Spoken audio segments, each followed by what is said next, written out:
전병헌입니다.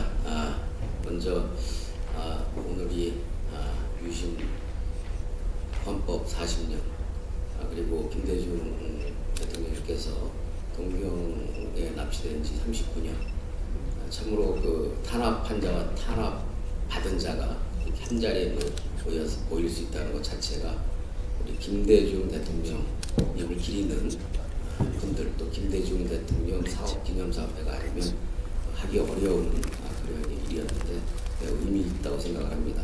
아울러서 저 역시 우리 최서원 시장이 말씀하신 대로 이 자리에 나와서 저도 한마디 할 수 있는 기회를 주신 것에 대해서 영광스럽게 생각하고 감사하게 생각을 합니다. 김대중 그 대통령님은 흔히들 신념과 비전의 정치가라고 그렇게 많이 들어왔습니다. 저는 앞서서 우리 한상진 교수님 발제에 있습니다만 김대중 대통령님의 신념은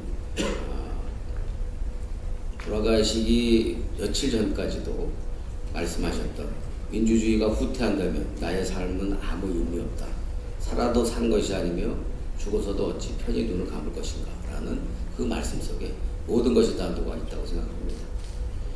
김대중 대통령님의 비전은 우리가 여러 차례 들어왔습니다만 정의가 강물처럼 흐르고 자유가 들꽃처럼 만발하고 통일의 희망이 무지개처럼 타오르는 나라, 이것이 바로 김대중 대통령님의 비전이라고 생각합니다. 김대중 대통령님의 신념과 비전은 그야말로 서생적 문제의식과 상식적 현실 감각을 가지고 김대중 국민의 정부 5년 동안 빛을 발했다고 생각을 합니다. 앞서 김효석 의원님께서 말씀하셨습니다만 김대중 정권의 업적은 크게 5가지입니다. 민주주의 질서를 확립했습니다. 두 번째는 2년 반 만에 IMF 위기를 극복했죠. 정말로 취임식장에서 앞으로 닥쳐올 많은 고통과 고난을 예상하면서 그것을 감당할 수밖에 없는 우리 국민들의 처지와 고통을 마음속으로 느끼면서 목이 메어서 말씀을 중단하셔야 했던 그러한 고통을 2년 반 만에 집권기간 2년 반 만에 줄여낸 것입니다. 그 당시에 누구도 생각할 수가 없었던 것이고 아마도 대부분이 다 김대중 대통령 집권 내내 아마도 전임 정권이 흥청망청 쓰다가 망쳐버린 설거지를 하다가 끝날 것이다 라는 그런 평가가 있었습니다만 결코 그렇게 되지 않았습니다. 위기를 국민통합의 리더십으로 기회로 만드신 분이 김대중 대통령이고 우리 시대에 앞으로 우리나라를 이끌어갈 지도자들에게 가장 중요하게 갖추어야 할 덕목으로 또 길이 새겨야 할 그런 덕목으로 아무리 강조해도 지나침이 없지 않을까 생각합니다. 세 번째는 IT 강국입니다. 그야말로 김대중 대통령님은 공약을 이렇게 늘 말씀을 하셨습니다만 벤처에 대한 그런 그 기대와 비전을 말씀을 하셨고 집권에서 그렇게 하셔서 세계에서 꼭 손꼽히는 IT 강국, 인터넷 강국으로 만들어내셨습니다. 또 네 번째는 생산적 복지 체계를 완성하셨고 그것의 첫 번째 단계로서 기초생활보장법을 처리를 했습니다. 이것은 그 이전의 정부까지는 우리 사회에서 복지라는 것은 단순히 연명하기 어려운 절대 극빈층에게 구휼과 구제를 하는 것이다 라는 정도의 인식이 있었습니다만 복지라는 것이 그러한 구휼과 구제의 인식에 머물러 있는 동안은 복지예산이나 복지비는 그냥 투입을 하면은 한번 쓰고 버려지는 그런 그 낭비성, 소모성 예산으로밖에 인식이 될 수가 없는 것인데 이와 같이 생산적 복지라는 개념은 복지에다가 예산을 투입하면 그것이 투자로서 재생산되는 것이기 때문에 이것이 결코 낭비성도 아니고 소모성도 아니다.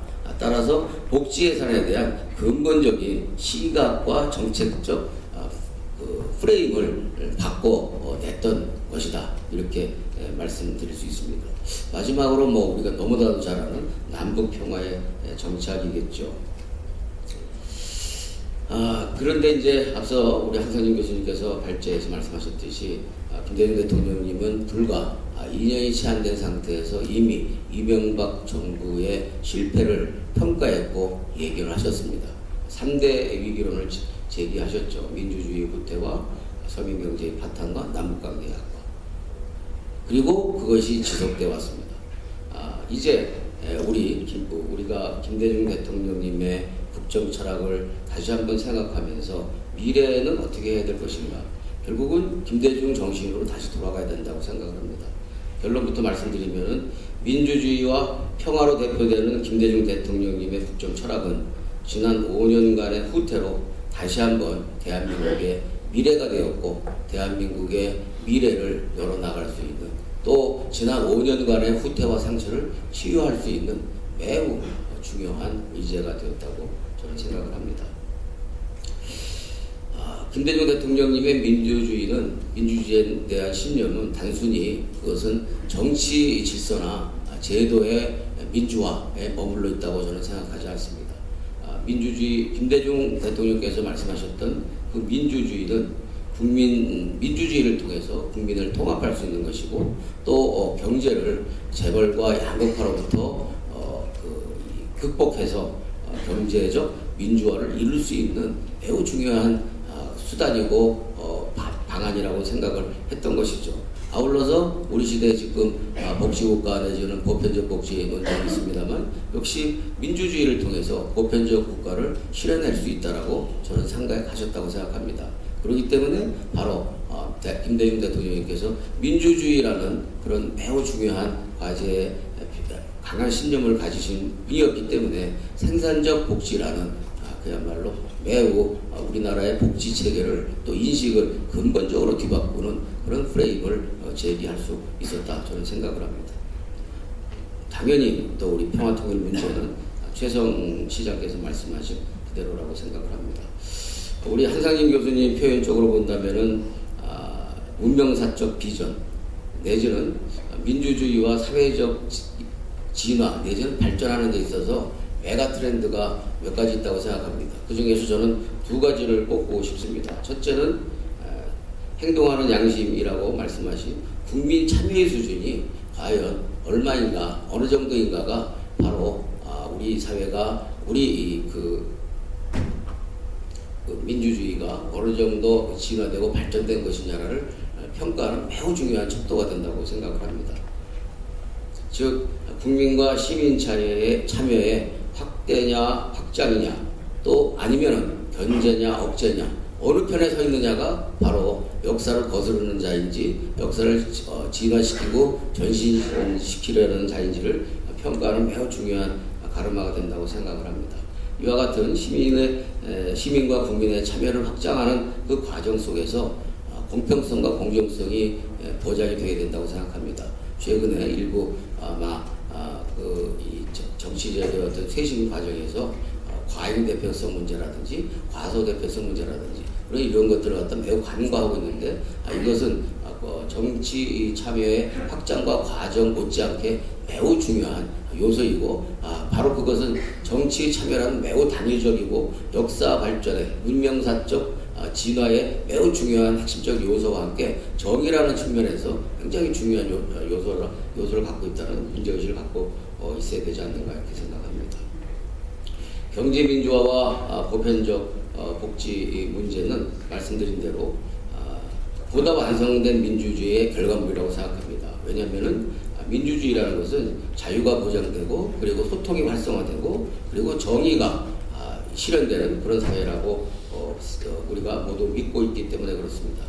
그렇기 때문에 김대중 대통령님께서는 대중경제론을 입장을 가지고 있었고 중산층과 서민 중심의 경제운영, 중소기업 중심의 경제운영 그리고 기업가에게는 벤처 정신을 이야기를 하셨고 생산적 복지를 말씀하실 수 있었다고 생각을 합니다.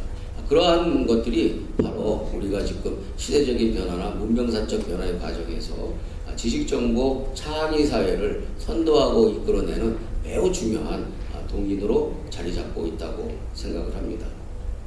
이것이 바로 우리가 살아나가야 할 미래 경쟁력이라고 생각합니다. 남북 관계가 참으로 처참하고 참담한 상황입니다. 3단계 통일론을 이야기를 하고 모두가 다 거기에 공감을 했어. 그래서 국민의 정부와 참여정부 시절에는 이제 적어도 한반도에 전쟁은 일어나지 않겠구나라고 많은 분들이 낙관했고, 저 역시 그렇게 이제 역사가 퇴행하거나 거스르는 일은 없을 것이라고 생각을 했습니다만, 어느덧 역사가 퇴행이 되어서 지금 북한의 벼랑끝 전술과 그리고 남쪽의 전쟁 불사론이 그야말로 극렬하게 극한으로 대치되고 있는 상황입니다. 이제 김대중 정신으로 돌아가야 됩니다. 평화의 리더십, 평화의 철학으로 돌아가야 됩니다. 그래서 평화 우선주의로 앞서 말씀하신 것처럼 평화 유지 비용, 그리고 우리가 한반도가 분단되어 있는 이런 이 상황이라는 것이 섬이라는 매우 고립적인 상황이기 때문에 남북 관계의 활성화를 통해서 이 지정학적 불리함을 타파하고 그리고 경제적 효율성도 얻어야 되겠죠. 평화 유지 비용과 경제 운영에 있어서 경제성 확보, 이것이 바로 남북 관계가 바로 경제이고 그리고 그것이 인생이다라고 말하는 이유입니다. 앞서 김효석 교수님, 지금 중앙대 교수라서요. 김효석 의원님께서 말씀하셨습니다만, 마지막으로 지금 시장 경제라는 것이 자유시장 경제의 원조라고 불리는 아담 스미스조차도 사실은 그 시장은 인간이 이기적인 동시에 이 타인에 대한 배려감이 존재하는 곳이다라는 것을 전제로 해서 자유시장 경제를 이야기했습니다. 그러나 지금 우리 시장은 이 시장의 기본 요소인 도덕적 구조가 결여가 되어 있다는 많은 지적들이 있기 때문에 이 경제 민주화라는 것이 결코 시장 경제 논리에도 배치가 되지 않는 것이다라는 추가적인 말씀을 드리면서, 다시 한번 김대중 대통령님을 떠나보냈지만 우리 시대에, 우리 미래의 김대중 대통령님의 철학은, 또 국정 운영 방식과 리더십은 이제 2013년부터 시작되는 새로운 정부의 국정 철학이 되어야 할 것이고, 또 대한민국의 미래가 되어야 된다고 생각합니다. 감사합니다.